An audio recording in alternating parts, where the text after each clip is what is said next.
a live stream. I took the last couple weeks off to spend some time with my kids for their summer break.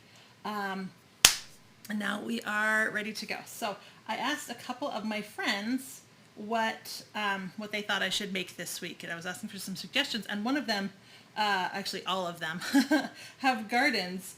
And they were talking about how much zucchini they had. And that just made me think it has been ages since I have made my zucchini bread, and I thought that would be a good recipe to go with.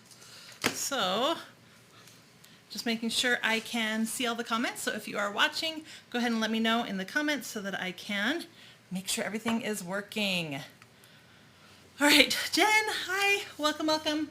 Okay, looks like I have everything on my end, so we are going to go ahead and get started. Now, zucchini bread is a quick bread. I make quite a few different quick breads. Zucchini bread is one of my favorites.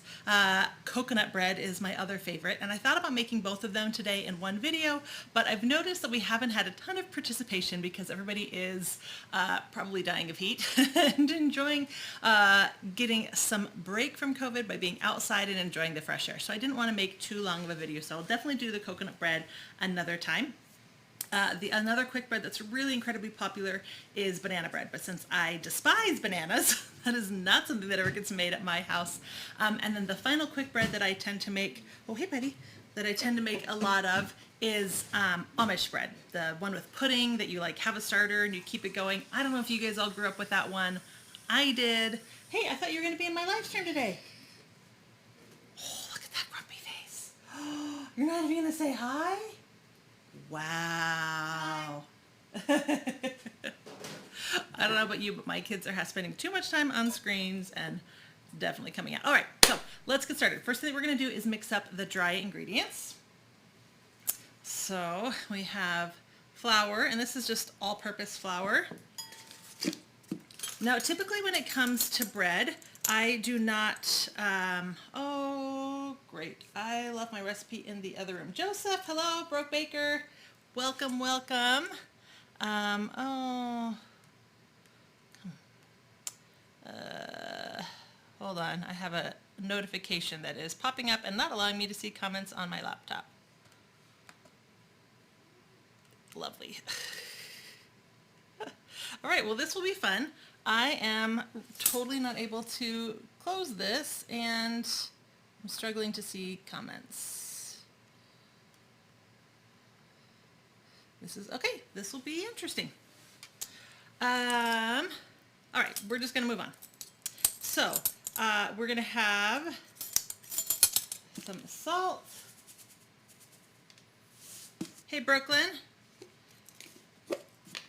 And some baking powder. Yeah. I left my recipe where I had like the measurements for everything on my computer. Can you get it for me? Yeah.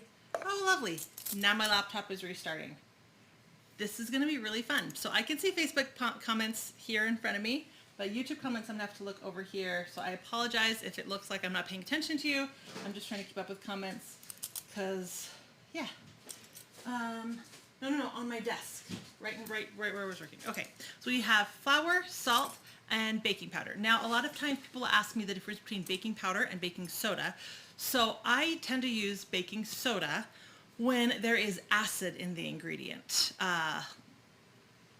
Baking powder is baking soda with cream of tartar in it, so it already has cream of tartar is acidic and it balances the soda, and so if you don't have any acid in your recipe, then you want to use baking powder. So since this recipe has no acid in it, we're going to use baking powder.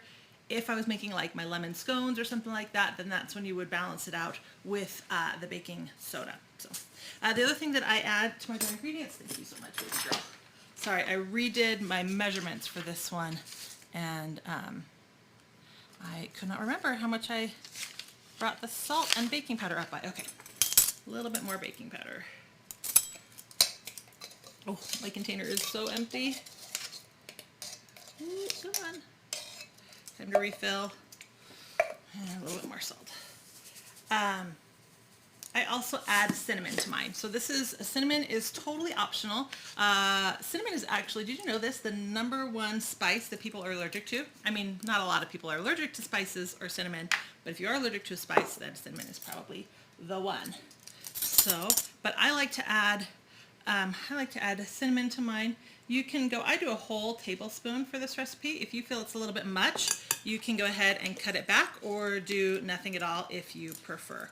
But I really like how cinnamon balances the zucchini. So we're going to whisk this together. Make sure there's no clumps of anything. We're going to set that aside. Now the reason that I do my dry ingredients first is because I use the same whisk and I don't want to get another one dirty. So now we're going to do the wet ingredients. So here we're going to do our eggs. And we're going to quickly beat the eggs together so that they're cohesive and just a little bit foamy. Margaret, hello. Karma, Tammy, Penny, Sissy, welcome, welcome. Joseph, no problem. I have actually taken quite a bit of time off during the summer with my kids home and everything going on, so you really haven't missed much. Julie, welcome, welcome. Okay, so a little bit of foamy. And now we're going to add our oil.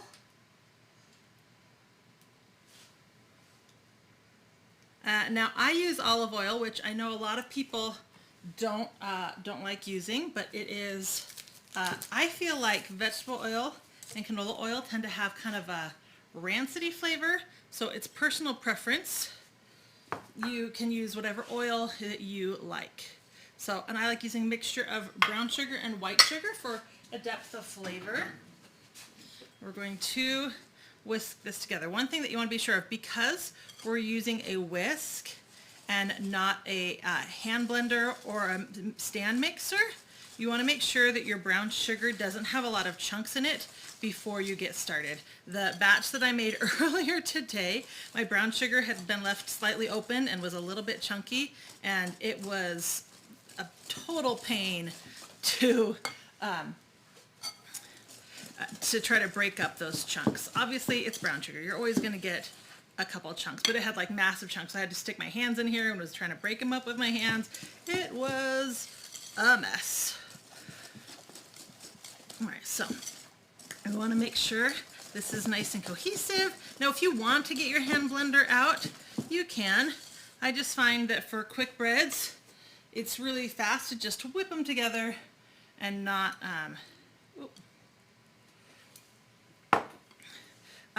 bother getting the hand mixer out. Just a whisk is good enough. All right. I also make a pumpkin bread. How could I forget my pumpkin bread? My pumpkin bread is also a quick bread. Oh man, there's just something about quick breads I really like. Now we've made a lot of yeast bread recipes here on the site. Oops, making a mess.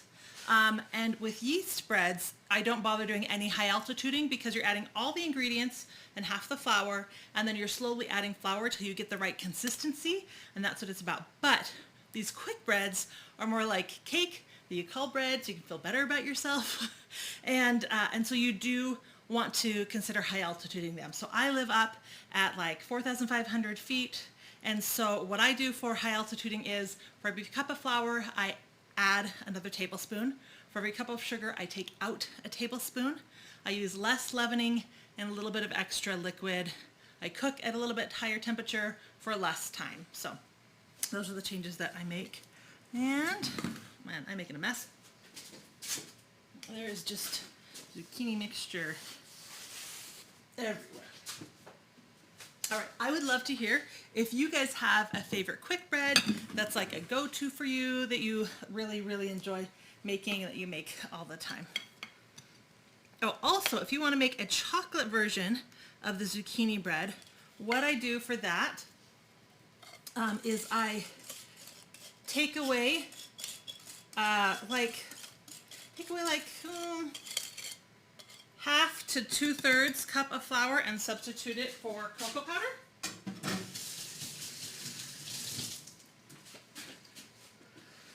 All right.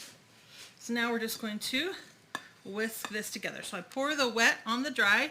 I find that that's easier to mix up and incorporate completely versus adding the dry to the wet, but it's personal preference. So I always make sure that I mix my dry ingredients in a larger bowl. So dry ingredients in a larger bowl, wet ingredients in a medium-sized bowl, and then wet over dry. And again, if you really want to get out your hand mixer, you can. It'll certainly save off a couple seconds here and there. But this, I like that quick breads are easy enough that kids can make them. One of my kids was supposed to be joining me today. He said he wanted to, but some video game, I think, took over his preference. So audio quality is much better on Facebook than YouTube. Oh no! You guys, I don't know what is going on with YouTube and their audio, because over on my end, it's the same exact video that gets pushed out to both, and the quality is the same that gets pushed out to both. So it's something on YouTube side of things, and it also depends on where you're living, because I haven't seen any audio problems on my YouTube. So I think it depends on your internet, and with so many more people home, internet usage is kind of going a little nuts these days, and I've had a lot of problems with streaming and stuff like that. So I apologize, but glad that it is working for you, Nadia, on Facebook. All right, so make sure we get all those strands of zucchini. Now you'll notice that my zucchini I grate pretty fine. You, of course, can grate your zucchini however you want. So I have this disc.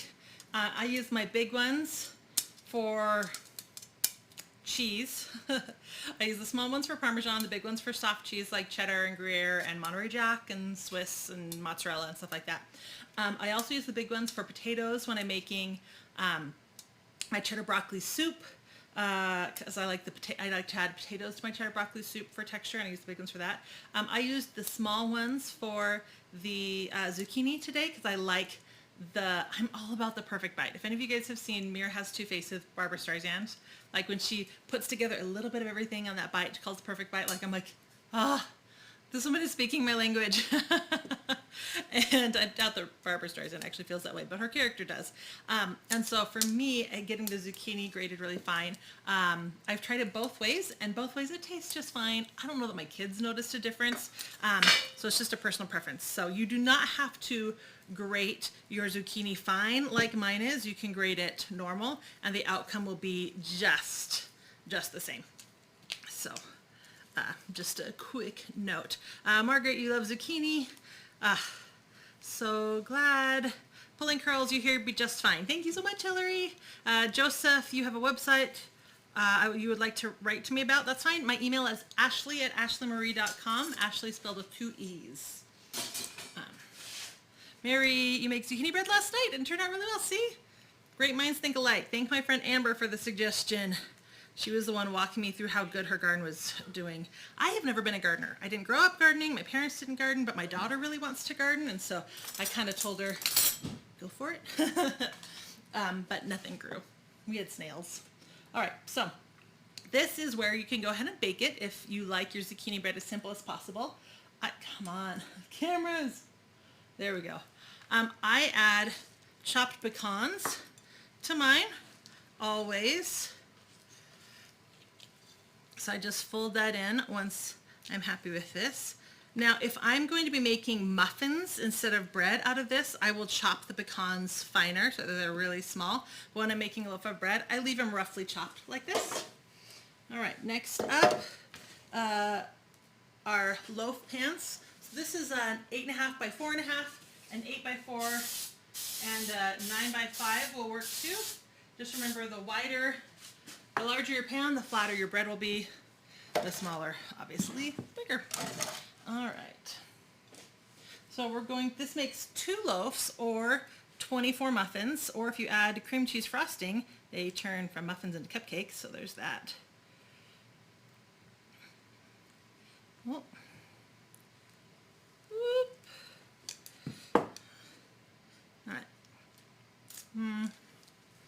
It's always fun trying to determine. And by fine, I mean not really, where the halfway mark is. Now, usually you just, hold on, my fingers are a mess. Usually you can just fill both pans until they're even. But I'm gonna add chocolate chips to my other one so you can see both with chocolate chips and without chocolate chips. So I feel like we're gonna add a little bit more to our non-chocolate chip one. Hey bud, you gonna come help now? Okay, so just like before, I'm gonna add chocolate chips or chocolate chunks, whatever you have, to my batter.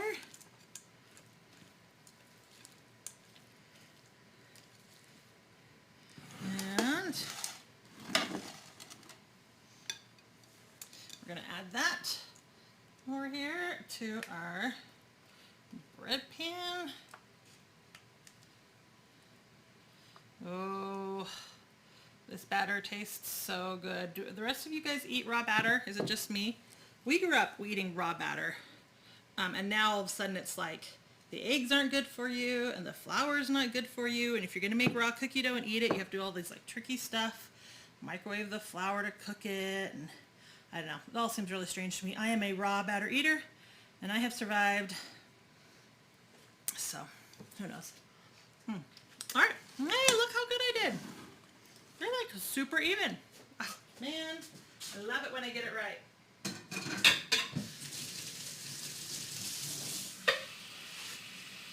All right, so. Oh, I forgot to preheat my oven. So 2 weeks ago,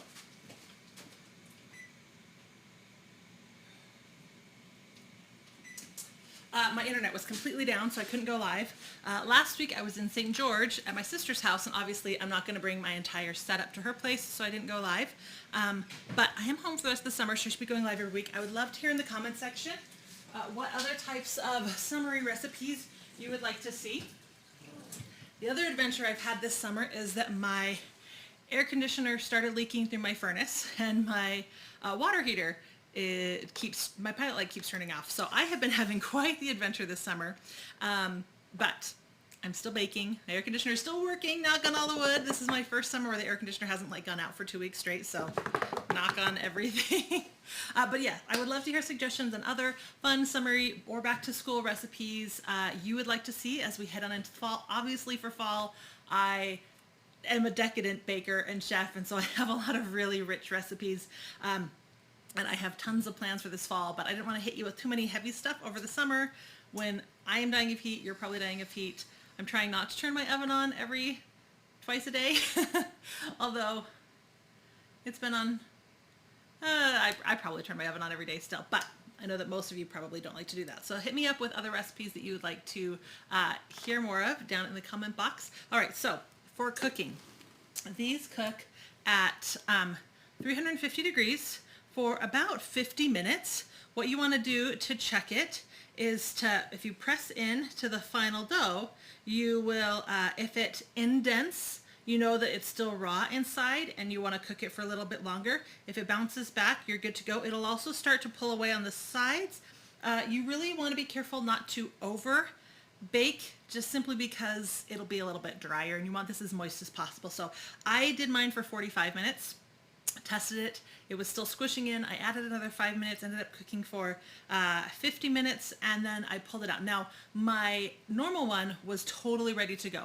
The chocolate chip one still was indenting a little bit, but I decided that it was because of the chocolate inside. There's so many big chunks of chocolate that it was probably that. So I pulled it out anyway, and now we're gonna slice it and see if I made the right decision. So I'm gonna put these aside to bake. Now, when I made my batter earlier, it had actually been, oh, this is embarrassing. It had probably been like 6 years since I had made my zucchini bread, embarrassingly enough. And I didn't realize how small a loaves they make. So when I made this batch earlier, it was a little bit smaller, and then I scaled it up. So these are going to be a little bit larger, so ignore how short and squatty these are. Let's get a knife. So if you follow the recipe that is in the YouTube comments or that will be on my blog soon, it will make a slightly taller loaf than this. Little squishy, little itty bitty. All right. So, most people grew up eating raw batter when they were kids. I know, right? But it drives me nuts when my mom's like, well, when you were little, I used to nurse you while I was driving and you turned out okay. So, you fight with your kids for the raw batter. I know, right? I love how quick breads kind of have that nice little crust on the outside, and then they're so rich inside. So here is, focus, here is the normal. It's really nice and squishy. And you can see those big chunks of nuts in there, and you can see where those little itty bitty like kind of yellowy green dots, those are all the zucchini spread throughout. Again, if you use bigger zucchini, that will be bigger. All right. Whoop. Get our chocolate on now. Now you can use less chocolate if you want. I used half a bag. So I usually, if I'm doing both loaves chocolate chip, I'll use a whole bag, so 12 ounces. So this is half a bag. And as you can see, there's a lot of chocolate in this. That's how I like it. If you like it less, obviously you use less. And I like Trader Joe's chocolate because they stay, I don't know if you can see how shiny that is. They stay kind of gooey, melty. All right, so we still got that nice squish. Okay, that's easier to tell on this side where there's less chocolate. And you can see it's totally cooked. So I was right. That squish that was left in there was because of all the chocolate. So there you go. And like I said, if you want to make a chocolate version of this where the actual batter is chocolate too, I just sub out about a half a cup to 2/3 cup of the flour for cocoa powder. No big deal. You might need to add a little bit of extra liquid because cocoa tends to be more drying than flour is, but really not much. In this size batch, you probably won't even notice a difference. So there is that. But anyway, that is zucchini bread. Super quick, super easy. For other quick beds, go ahead and go to my site, ashleemarie.com. I have pumpkin, coconut, pecan on my site already. Zucchini will be up as soon as I take pictures. and I have never put my Amish bread recipe up there. I will have to make that next and put that on the site as well. So I will stay on for a couple minutes and answer any questions that you guys have. Don't forget to leave me in the comments any requests that you have for live streams moving forward, and I will see you guys next Tuesday. Jill, hi. Nadia, you don't have that brand of chocolate chips in Australia. That's okay because you're in Australia. So you have really high quality chocolate. Here in America, we struggle with high quality chocolate. I'm not sure why. Any chocolate chunks or chocolate chips that you have are probably going to be fantastic. You're lucky. Someday I will come visit you and I will probably never leave and Australia will have my heart. But yeah, you're gonna have just fine quality chocolates. You don't have to worry about that at all. What oil did I say you used? Pulling curls, Hillary. I use olive oil. I feel like it's flavorless. And for me, again, everybody has such individual tastes. Do what you like. When I was living in Japan, there was a lot of different kinds of oil, so I kind of experimented. And when I got back to the States, where we tend to use canola oil and vegetable oil, I used some in some recipes, and I was like, what is wrong with this recipe? And I just really haven't been able to use canola oil. I use it for frying, but not in recipes.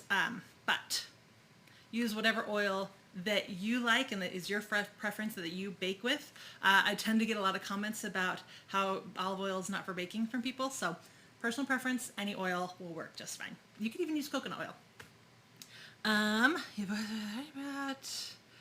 Pumpkin sybil sweet. Oh, thank you so much. I really appreciate that.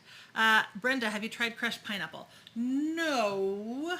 I have made it with crushed pineapple for clients because I make recipe videos for other food bloggers and brands as well.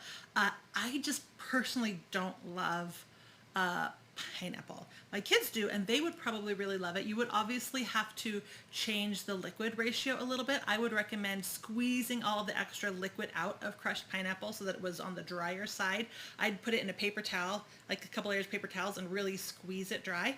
And you can sub it out for some of the zucchini without changing any of the other ratios. You could add it to the zucchini and take out a little bit of the oil just because of the liquid difference, but not like a same for same. It wouldn't be like a half cup of crushed pineapple for half cup of oil. Like it would be, I haven't experimented enough with it, but I would say if you were doing like a cup of pineapple, I'd probably bring the oil down to maybe like a quarter cup, but I'm just guessing here. But that would be my recommendation if you wanted to use that. What's the origin of the recipe? This was one of my grandma's recipes. So it was on a little recipe card in my mom's recipe collection the whole time I was growing up, and we used to make it in the summer. I don't really have anything beyond that. It was handwritten, my grandma's recipe, handwriting, and I don't know where she got it from. You like that? The struggle is real. I know, right, Jill? Now, if you want to, you can make these into muffins, like I said. You can make these into breads. If you want to take them from sweet, but they're still bread, so they're considered healthy, to totally not healthy, but incredibly delicious, on the muffins, I like to add cream cheese frosting. That turns them into cupcakes with a healthy flair because they have zucchini in them. Or on quick breads, I have actually found that I like using bagel spreadable cream cheese on most of my quick breads. Again, there's a reason I look like this and not stick thin like my sisters, but for me it's all about that perfect bite and that flavor. So I like to take quick breads like this, toast it, add a thin layer of soft cream cheese, and so good. You'll be over for social distancing loaf. I'll see you in a minute, Jill. You love all kinds of quick bread, Margaret. I'm so glad. You like to give burgers to kids. You grew up eating raw batter. I'm so glad I'm not the only one eating raw batter here. Your zucchini bread recipe calls for pineapple. Well, you're not a pineapple fan. It's delicious. So there you go. Cynthia has a recipe where she uses pineapple in hers. Cynthia, I would love to hear like what ratio of pineapple that you use in yours. All right, I think I'm all caught up on comments there. Julie, hello from Sacramento. Welcome, welcome. Have you tried to freeze the bread? Yes. You can totally freeze the bread. I take it out and I take it out of the oven and I upend it out of the bread pan. Just like my cakes, I let it cool just long enough that I can touch it without burning my fingerprints off my hands.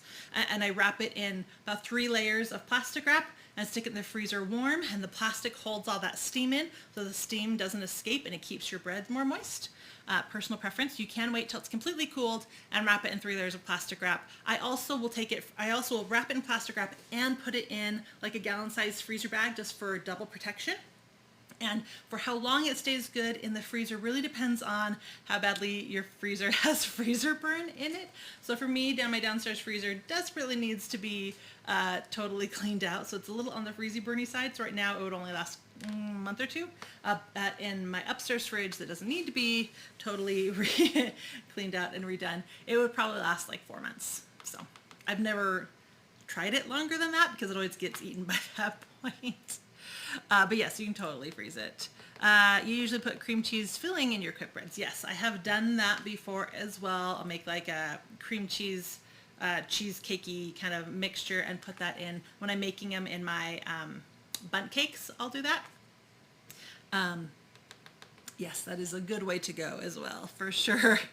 All right, I think I'm all caught up on comments. So I will go and I will be live again next Tuesday. Again, go ahead and leave me a comment letting me know if you have any requests for fun summery food. Some of the things that I thought of was chocolate chip muffins, something that we like to make for quick and easy breakfasts around here.